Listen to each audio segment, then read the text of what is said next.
In this session, we're going to discuss some of the state-level computer science requirements that schools and districts should be aware of. Now, we're not going to be able to cover everything in this segment, but we're going to cover the issues that come up most often, that we get the most questions about at the agency, and seem to just be a recurring question out in the field. So obviously in your different roles, if I hit on something that you still feel that we're doing a poor job communicating, perception is reality.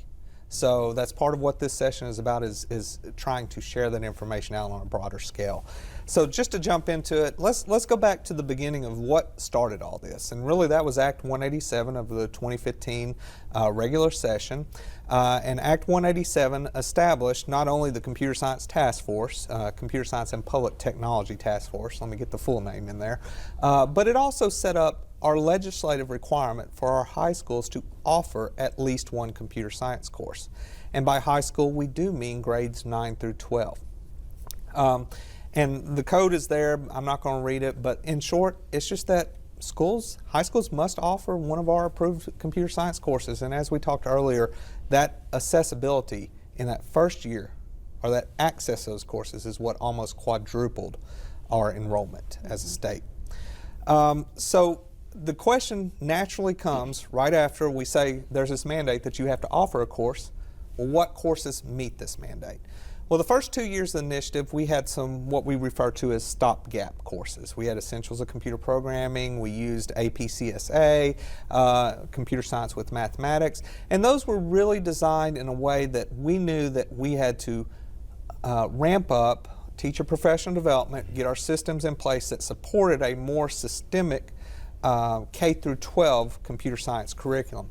So as of July 1st of 2017, we implemented our new courses. So the Essentials course is no longer a valid course. If you're using it, stop. Actually, nobody should be, because I look at those reports all the time. Computer Science with Mathematics is no longer a valid course. CSA is, but it no longer counts for Act 187. So let's talk about the courses that do count. We wrote with a whole grid of new high school courses with high school computer science people. We brought in outside industry. We brought in university people. These courses were really written with a well-rounded group of individuals that looked at not only some national documents, but what do industries in our state really, what are they really looking for within our students? And I will say that this is another example of where Arkansas is leading the nation. I can't release the state, but we have been in negotiations with another state that they are actually going to adopt our computer science standards for their state wholesale. So that is just a testament to the quality work that our educators and industry leaders did within these courses. So to the courses, to meet Act 187 beginning this school year, a school must offer Level 1 and Level 2, and each level is a semester now. That's kind of how we decided to divide them up.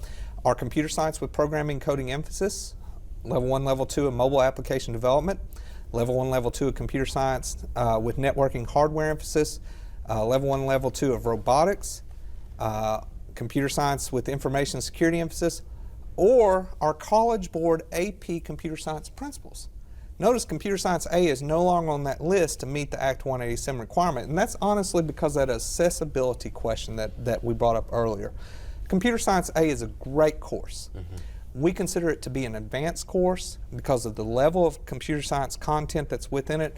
Also, if you look at the minimum requirements or the suggestions from College Board, it really suggests that the student should have math skills comparable to being in Algebra 2 or have completed Algebra 2. So by default, that eliminates 50% of our high school population, almost, because 9th and 10th graders typically aren't in Algebra 2 yet. So those are our courses that currently meet in foreseeable future. Now there will be changes. We don't look at changing those courses drastically until the next revision, the next cycle, which these are on a 4-year cycle, but currently those are the courses.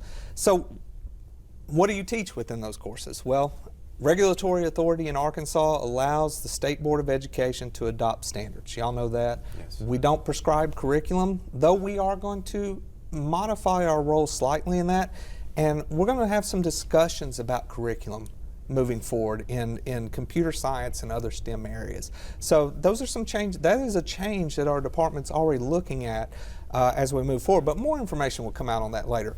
Let's get back to the standards. The standards are found on our ADE website, and I've shared the link, and I think we're going to show that page. Every school year, Dr. Gocher, and you can correct me if I'm wrong here, I hope I'm not, because I may have to go back and change this presentation, but every school year you sign what I call a statement of attestation, but it's a statement of assurance. That's basically, that you're putting teachers within the classroom that have the skills to teach the courses, they have the correct licensure, or you follow the alternative learning plan steps, and that they're going to teach the standards for that class. Is that correct? That is correct. So it's really on the superintendent to, when you sign that piece of paper, it's on y'all saying we're doing this. That's correct? Right. So or there could be a citation, or if we don't, if it's discovered through standards. But yeah, right. That statement of assurance, and we do it every year. Right. And I don't, and I don't want to turn this conversation negative, but we have a responsibility to not commit what I call educational malpractice. Mm-hmm.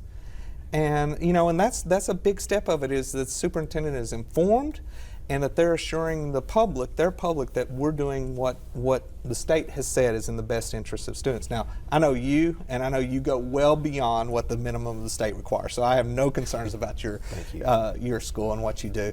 But if a superintendent falsifies that information, just like any educator falsifies a state document, there are provisions that educator can lose their license or be cited in other manners, and that's under our code of ethics. And a lot of people ask me nationally, Anthony, do you support an assessment in CS, a national assessment in CS for students? My resounding answer is no, I do not. I do not want us to get into assessing computer science at a state level, and that's now my stance may change 10 years down the road, 12 years down the road. But as a nation, as a state, Arkansas is leading, and we're still in the infancy stages of computer science at the K-12 arena.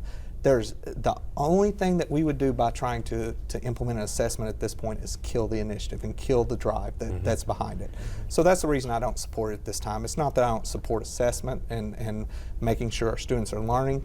It's that right now we're going to trust schools. We're going to trust our districts. We're going to trust schools. We're going to trust classroom teachers to do what is right.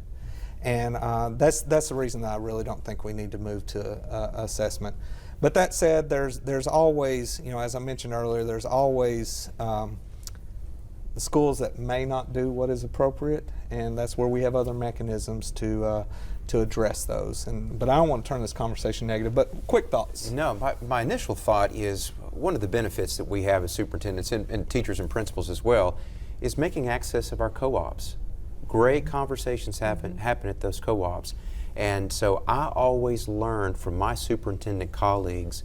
We obviously communicate quite a bit, but at our co-ops, at our monthly meetings, that's an opportunity to, again, use the phrase, telling our story. We share, we find out, we learn from each other.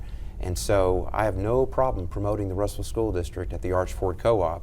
And I look forward to hearing Dr. Greg Murray at Conway promoting his school district. We sharpen each other in that regard. So I think that's important that we communicate well at our co-ops, because that's where we learn from each other.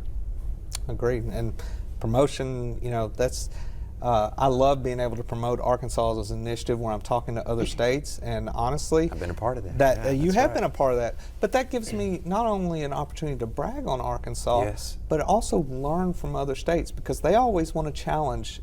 It was I looked at it as a positive. There was an article came out the other day that another state, that state commissioner of education, made a statement of how they were catching up to Arkansas in a national publication.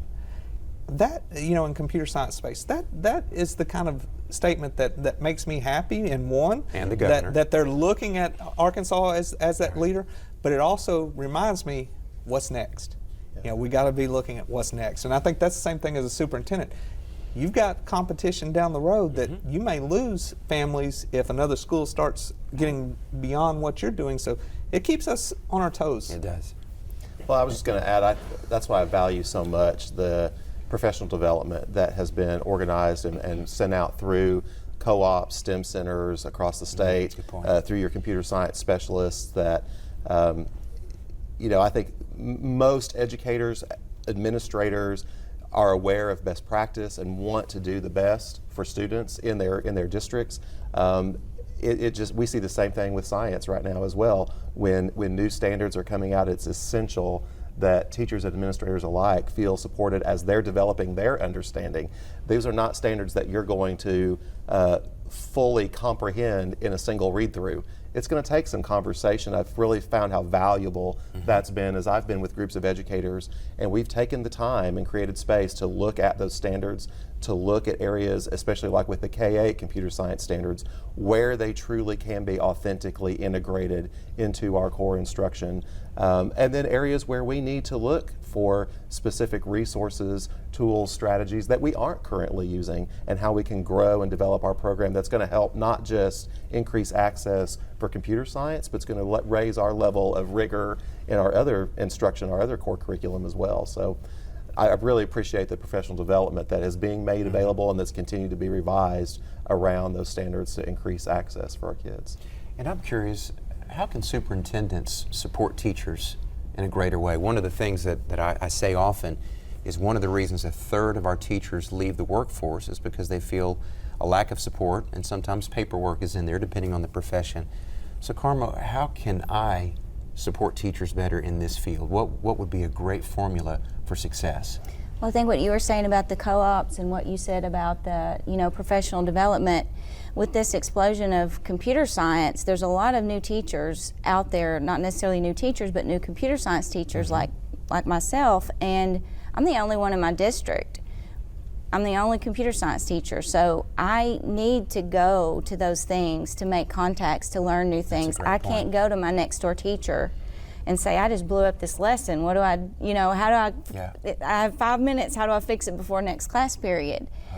So for the superintendent or building level principal, whoever, to let the teachers go and get the necessary training and make the necessary connections, I think that's vital at this point with this many new teachers trying to master this wonderful new subject. That's a great point, because I think unless we know as superintendents, we won't make that opportunity, even though we may want to make that opportunity available.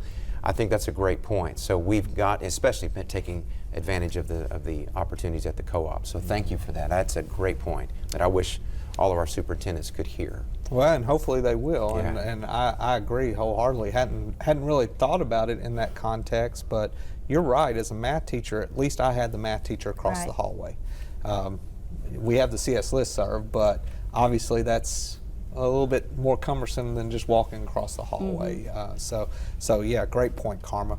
So let's get back to the requirements, and let's talk a little bit more about what is actually required and what's not required. So legislative and regulatory mandate for schools does not require any courses beyond the Act 187. Now, I said it doesn't require. I didn't say that it doesn't mean schools shouldn't or can't offer more. In fact, I hope schools offer an entire pathway of courses, which we'll get into more in a little bit. We encourage schools to offer a variety of CS courses and a pathway of courses for a variety of reasons. We'll talk about the flex credit options. There are options for multiple flex credits under CS. It can be used toward numerous Arkansas Career Education recognized completer pathways. It provides students, this one probably should have been top on the list, but it provides students with additional opportunities to expand their knowledge in computer science. We don't want just that cursory knowledge, that introductory knowledge. And most recently, and we're not going to get too in depth with this, but it will provide schools with additional opportunities to properly demonstrate school quality and student success under our recently approved ESSA plan, which we don't want schools to start doing things just to get ESSA points, but it's there. And it's obviously important, or it wouldn't have been written into the ESSA plan. So we want we want them to do the right things, and then they get rewarded for doing the right things. Agreed. Not do things because they get rewarded. Does that make sense? So we're going to stop there, and here in a second we'll come back and we will discuss teacher licensure requirements.